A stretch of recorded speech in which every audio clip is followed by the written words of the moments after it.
What's up, y'all? So I'm back. So today I'm going to be sitting down with two other guys from North America that I just met down here, and we're going to be talking about the pro lifestyle in Uruguay as opposed to North America soccer. So just stay tuned, listen, everything like that. The video is going to be starting shortly. What's up, y'all? So I'm here with my two guys. I'm over here in Uruguay. So I'm just going to let them introduce themselves. So Yo, it's going well. I'm 20. I've been in Uruguay for 2 years, and I'm from New York City.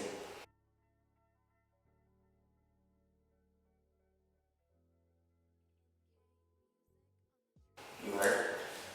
Hi, my name is Aaron. I'm 19. I'm from Canada. I've been in Uruguay for about a month now.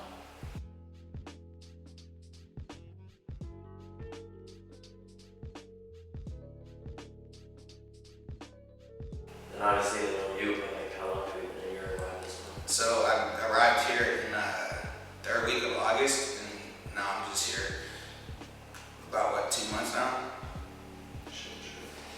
Alright, so let's get into some of the questions that people might want to know about living abroad and stuff. Okay, so we're going to start off first with where we played. So I started off first. So like growing up in the United States, so I really didn't start getting into soccer until I was about 7. And honestly, the reason why I got into soccer was because my family thought I was overweight or fat, wasn't doing much. So they said play some soccer. And as soon as I started playing, I fell in love with the game. So I played, and when I was around the age of 9 years old, a coach saw me playing and was like, "Yo, I want you to play on this all-star team." So I played. It was the team name was Forest Club, and I played with them for 6 years. And after that, I ended up moving at the age of 15 to a town in Meadville, Pennsylvania, and I played high school soccer at Meadville area high school, and then I played for a club team, Erie Admirals, and that's when I really started falling in love with the game, because that level I played at, I thought at the time was really high. And I also ended up playing for Century United, which is a club out in Pittsburgh, PA. And then I ended up going to Division III college, Allegheny College, just because I went there for free. So I felt like it was a great opportunity. I didn't have to pay for college or anything like that. Alright, I'll just start at high school. I played a couple years of high school soccer. Then I went to Spain for 6 months, for a second division team, the U19.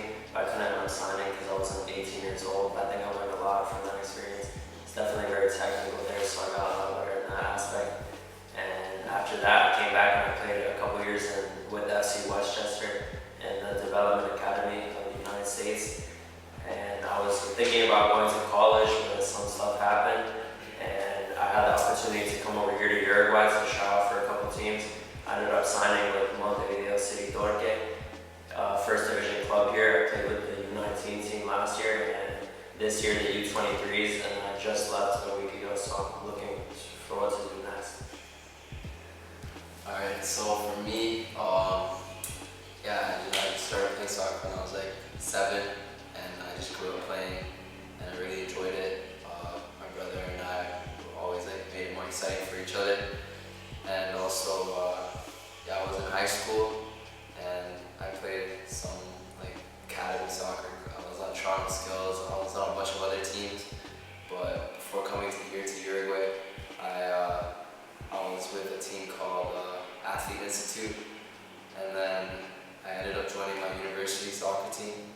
But I never ended up getting to play a season with them because of COVID.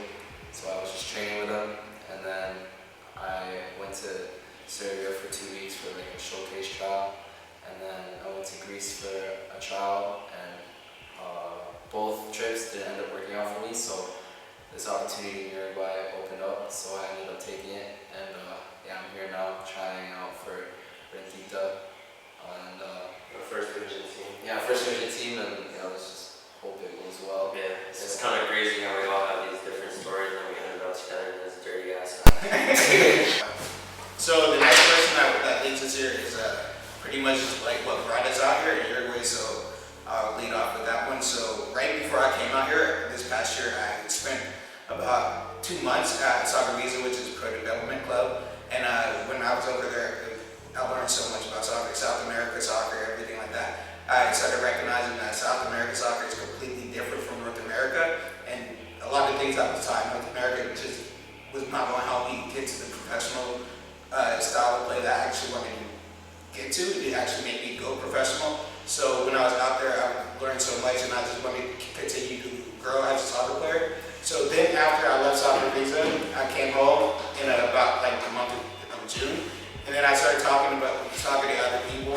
So one club I started talking to was Naxos FC, which is based out in Spain, and they wanted me to come out. But I felt like it was a tough opportunity for me to go out in Spain when I really never had much experience out in Spain or in Europe or anything like that. So I just wanted to keep on looking around and searching. So then I actually ended up signing with an agent who, he's also all of our agents too. So his name is Nico, but he told me about this opportunity out in Uruguay. And I was like, yes, I'm down. I just wanted to play soccer and end up signing professional in soccer. So I was like, yo, like I definitely come out there and play, just show them what I have and everything like that. So once I got out here, I just started showing them exactly what I'm made of and everything like that. And now, some big news, I guess, kind of big news, I signed with the club this week. So that's pretty cool.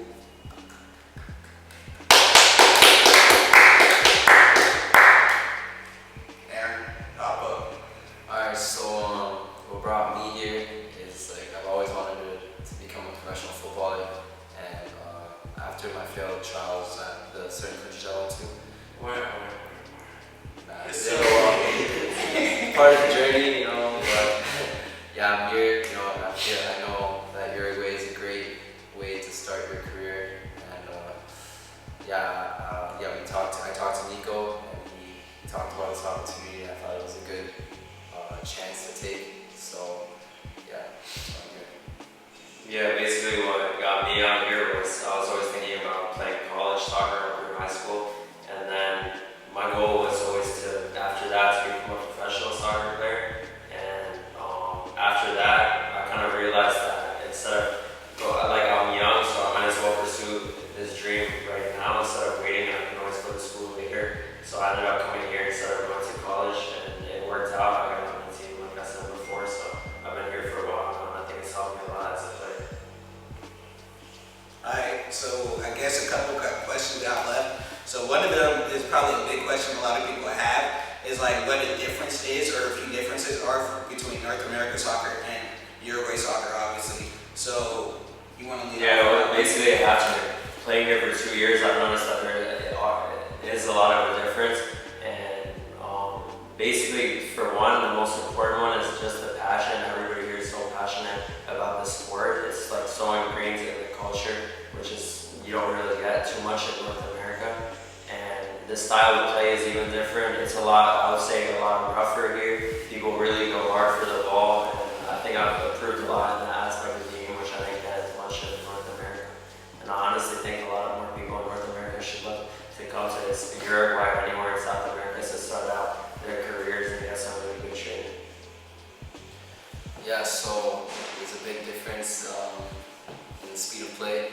You know, like a lot of people I feel sleep on South American soccer and always want to focus on Europe, but I feel like it's a very underrated country, like these type of countries to go to. And it can also be a way to get into Europe. Exactly, yeah. And like the best players in the world are from here. But for my progress, I've only been here not for too long, but I already see like I feel myself getting better, stronger. You know, my IQs I feel getting better, but there's still a lot of things to work on. But I definitely see a lot of more improvement compared to now to my first day I was here. also we back. The camera died on us, so like we back now. But so pretty much going off what he said, the difference is like that I noticed the most is probably about creativity. So the creativity out here is like phenomenal. So like in North America, I feel like a lot of guys are disciplined and play just one style of soccer as opposed to South America. They have their style of soccer, which is creative and everything like that. But also down here, their touch is like everyone at the age of 10 and up, they have a good touch. So like you can't come out here and expect that your touch is going to just improve. Like you need to have good touch to come out here and play soccer. Even professional soccer, anywhere you need a good touch, so you can't take advantage of that. Then also another difference I had is probably speed of play. Speed of play is definitely completely different out here. Any division you play, speed of play is really fast. So like you can't take that for granted. You always have to be on your toes, everything. Then the final difference, probably the greatest difference, is definitely aggressive. Everyone down here knows how to play aggressive and use their body, so you could be probably like 400 pounds, and someone who could be 150, they can body you off the ball or anything just because they know how to use their body really well out here. Oh yeah, y'all. So the final question that we have is pretty much just a big question that I feel like most people have. Just what our lifestyle is like down here in Uruguay as like youth soccer players. Yeah, so up until around 2 weeks ago, I lived by myself. We're here in Uruguay. I didn't know anybody, no family, no friends. Now obviously I met a bunch of people, but especially with the pandemic and everything, it was tough. But I guess you have to make a lot of sacrifices in order to achieve what you want to do. So now I moved in with them, I have more people around and stuff. It definitely depends. The lifestyle really depends on like what type of living situation you're in. And before coming here, I was living in Canada, so I was very comfortable with my friends close by, my parents watching over me, feeding me, and like coming here, I just felt like I was really spoiled because now I have to really take care of myself and be more responsible and be more accountable because there's other guys I'm living with. And but like the lifestyle is good because you just wake up, you go to training, you play, and you come home and maybe train more. And you just have a bunch of guys to hang out with, and it's not a bad lifestyle, but it's definitely not easy.